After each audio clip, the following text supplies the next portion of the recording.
بسم الله الرحمن الرحیم. حامد و مصلیا اما بعد. اسلامي امارت مطبوعاتي پالیسۍ په ډیپلوماسي کې د رسنیو رول، د اسلامي امارت مطبوعاتي مبارزه تجربې او خاطرې دې باندې بعضې انشاءالله تاسو ته څومره چې په ذهن کې شی وي هغه تاسو سره شریک کړم. د اسلامي امارت مطبوعاتي پالیسۍ له پیل نه چې کله اسلامي امارت په تیر حاکمیت کې حاکم و، په دې زمن کې محترم مولوي صاحب چې اوس د خارجه وزیر دی د اطلاعات کلتور په ریاست کې مسؤل و، هغه د اسلامي امارت د مطبوعاتي پالیسۍ کړ کې په دې کې ډېر بارز او مهم رول جناب مولوي صاحب درلود.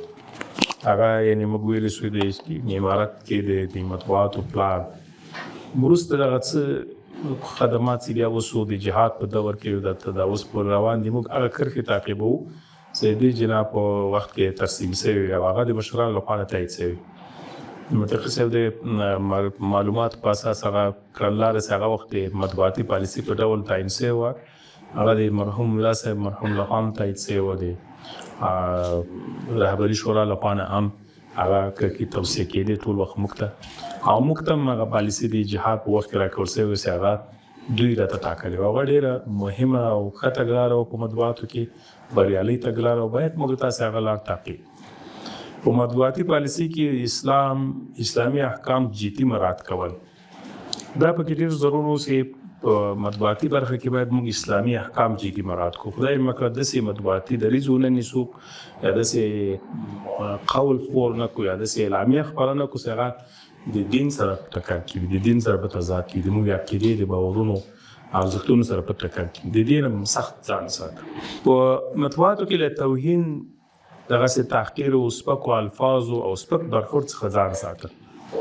موږ په ډېرې غیر موازنه جګړه کې بوخت وو. داسې جګړه وه چې ګورې یو خواته دومره قوت و د نړۍ ټول مطبوعات موږ پسې وو، بل خواته د نړۍ ټول نظامي قوت و، بل خواته د نړۍ ټوله سرمایه وه د امارت سره په جنګ کې لګیا وو.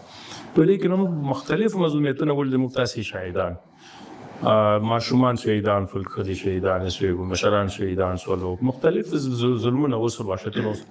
خو په یو برخه کې هم امارت الحمدلله په مطبوعاتي برخه کې داسې نه شو چې هغه د دښمن هم له شریعت او ورې خواته تحقیر او سپکه ولاړ کړي.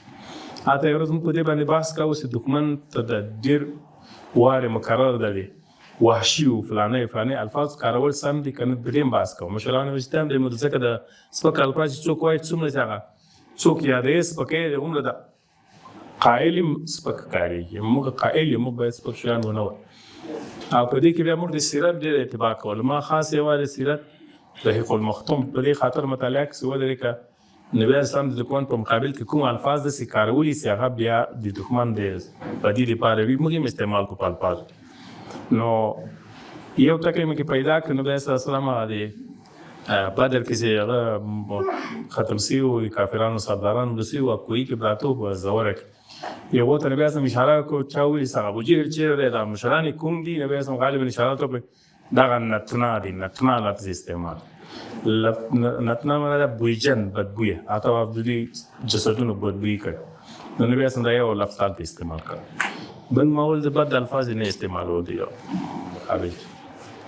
نو د امارت د مطبوعاتي پالیسۍ داسې څومره مظلوم واقع شو، حکومت هم کنځانه له مختلفو اطرافو سره له بې ځایه ټکر څخه ځان ساتل، دا د امارت پالیسۍ وه او دا باید وي. موږ بې ځایه ټکر باید له چا سره ایجاد نه کړو. نو ځکه موږ کوشش باید دا وکړو په پالیسۍ کې، په مطبوعاتي پالیسۍ کې چې ډېر لرې لاړ نه چې بې ځایه پارونې ونه کړو، بې ځایه ځان ته دښمنان راونه پارو. ټوله دنیا نه پرېږدم، دغه نه پرېږدم، یو سره هم دښمني کوم، هغه هېواد هم نیسم، هغه پول هم ماتوم، هغه هم دښمنان دي، هغه هم دښمنان دي. که دا رقم ووایي په دښمنانو منځ کې حساب شي، خپل ځان تقسیم د دښمن صف ته مقابل کې یو د ملت او په ټوله کې د امت د وحدت لپاره هلې ځلې. موږ په ټول وخت کې هم کوشش دا کوو تاسې بیا د امارت په پالیسیو کې په اعلامیو کې اول په ټوله کې موږ مسلمانان یاد کړي، شیعه او سني نه ده کې یاد شوی، نه هم دې کې تفکیک کړی. په سنیانو کې بیا موږ مختلف فرق لرو، یو نوم نه دی یاد شوی، نه چا وهابي یاد کړی، نه چا پنجپیری یاد کړی، نه چا سلفي یاد کړی، ټول یو وایي مسلمانان. خو دې کې هدف دا اوس دغه تفاوت د دیدګاه او د فکر او د عقایدو د افکارو په داخل د اسلام کې دا یو منل شوی شی، دا یو منل شوی است. نو موږ من حیث الامت له دوی سره باید تعامل وکړو. دا واړه بندونه موږ نشو جوړولی چې اوس به ټول اعناص ټول به اهل سنت جماعت، دا کېدلی نشي، ممکن نه. د دښمنانو له تکثیر څخه ځان ساتل، دا هم په عمومي پالیسیو کې موږ مراعات کول. دښمنان ډېر ونه کړو، دښمنان قوي ونه کړو، تنام ښول. د جګړه ییز حالت سره سره په حواسو کنټرول او ورسره د سیاسي ملحوظاتو مراعات کول، دا ډېر مهم و د موږ دپاره. محترم مشران هم دغه عسکري صاحب دغه مرکو کې ډېر ستوغ شیان تاسو ته وویل چې ډېر بد شیان توهین هم وسي شخصي، او تاسو به د امارت ګټې په نظر کې نیسئ. احساساتو کې راننځم ته ځان کنټرول کړی الحمدلله. خو په مطبوعاتي پالیسۍ هم دغسې په یوه اعلامیه کې موږ د ستوغې خبرې بدې خبرې چاته نه دي کړي چې هغه حواس هم له لاسه کې ورکړي، له لاسه ورکړي معرفي سو. یا څوک هغه تیز خبر له چا نه معلومېږي چې دا سړی خپل واک کې نه راکوي، چېرې حواس عادي وای نو داسې به یې نه وي. داسې حالت موږ نه یې کړي الحمدلله. فرهنګي کمیسیون په خپل 20 کلنه مبارزه کې 26 کلمه بېلابېل کتابونه هم چاپ کړي دي. اکثره به یې زموږ د تاریخ مهمه برخه. فرهنګي کمیسیون په خپل چوکاټ کې کتابو ته هم ډېر اهمیت ورکاوه. کتابونه هم بیا داسې اوس د بېلابېلو لیکوالانو لیکلي چاپېدلي، د تاریخي اثارو ارزښت به یې درلود، څه مقالې وې هغه به چاپېدلې وه. موږ کمې بېلګې اوس لرو، امید ته چې بیا یې چاپ له سره د جهاد د تاریخ په شکل باندې پاتې سو. په ډیپلوماسۍ کې د رسنیو رول دا هم یو برخه وسې موږ ته دوی راکړې وه. په ډیپلوماسۍ کې د رسنیو رول ډېر مهم ده او مؤثر رول لري. دا رولونه هم په مستقیم هم په غیر مستقیم ډول دي. کله کله په ډیپلوماسۍ کې رسنۍ مستقیم رول لري، کله غیر مستقیم. خو نو دا یو ډیپلوماسي مرکز له خوا نه خارجه وزارت، سفارت او اعلامیه لپاره کې دریځ خپور کېدای وي.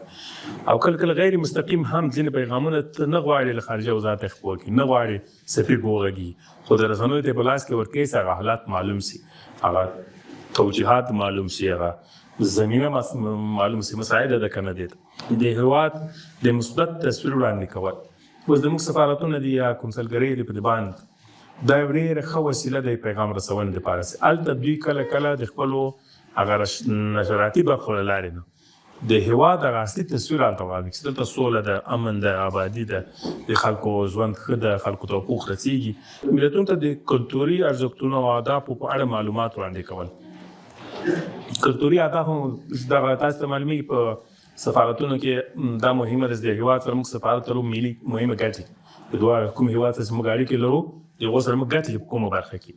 په دې کې دا کلتوري شیان هم ډېر مهم دي چې موږ خپل سیاحت هغو ته وځلوو، موږ خپل رواجونه ته د موږ عقیده او باورونه اهداف دا ټول ورته مهم دي. چې هېواد کې مثلا روسیه ده، چین ده، هغوی موږ نه پېژني، ته موږ باور چې کوم لرو، عقیده چې لرو، دا نه پېژني. نو هلته موږ کوم سفارتونه دي هلته باید دا تفهیم کړي هغو ته چې موږ د دغو دین پیروانو دغه اصول دي، دغه مقصدونه دي، له دې کرښو نه نشو تېرېدلی. د نرمو او مثبتو اړیکو تامینول په عموم کې بیا د ډیپلوماسۍ هغه نرمې او مثبتې اړیکې چې له خلکو سره د ټکر اړیکې نه وي، دا هم د رسنیو د لارې نه تامینېږي.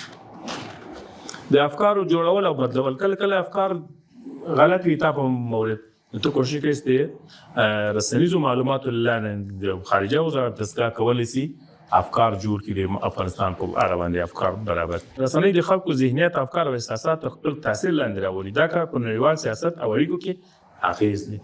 ځکه څوک کېدای شي تا هغه دریځ واوري، بیا تا سره اړیکه جوړه کړي، بیا تا سره پرمختګ وکړي په ډیپلوماسۍ کې.